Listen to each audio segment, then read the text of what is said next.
আরো সবচেয়ে বড় বিষয় হচ্ছে আগামী 2026 সালে আমরা এই এলডিসি থেকে বের হয়ে যাব। তখন আমাদের এক্সপোর্ট বাড়বে, তখন আমাদের আমদানি বাড়বে, রপ্তানি বাড়বে, সবগুলাই বাড়বে।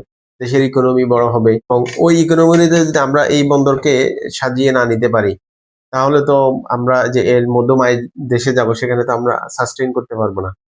আরেকটা হচ্ছে লালদিয়া টার্মিনাল, যেটা দেখা যাচ্ছে যে ম্যাপে দেখেন আপনি, ওইখানে কোনো কিছুই নেই, একটা খালি জমি।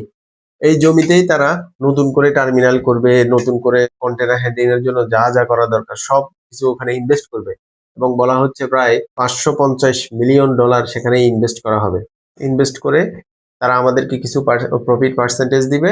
দেন পরবর্তীতে তারা যখন 30 বছরের মধ্যে তারা যখন তাদের বিনিয়োগটা চলে আসবে, তখন তারা এখান থেকে চলে যাবে।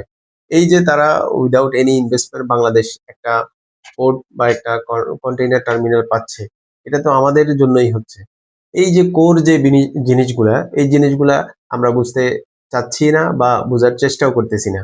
সারা বিশ্বে বিভিন্ন বন্দর, এয়ারপোর্ট, রেলওয়ে এগুলা বিদেশি কোম্পানিদের মধ্যে দিয়ে পরিচালিত হয়ে তারা তাদেরকে নতুন নতুন ডিজিটালাইজেশনে নিয়ে আসতেছে। কিন্তু আমরা কিছু করতে গেলে সেখানে এই সমস্যা ওই সমস্যা। আপনি বিশ্বের দিকে তাকান, যেখানে একটা উদাহরণ পাবেন যে এটা সমস্যা, তাহলে আপনি উদাহরণ দিতে পারেন। কিন্তু যেখানে কোনো সমস্যা হচ্ছে না, তাহলে এখানে এই কথাগুলো বলার যুক্তি কি আছে? আশা করি সরকার একটা ভালো ডিসিশন নিবে।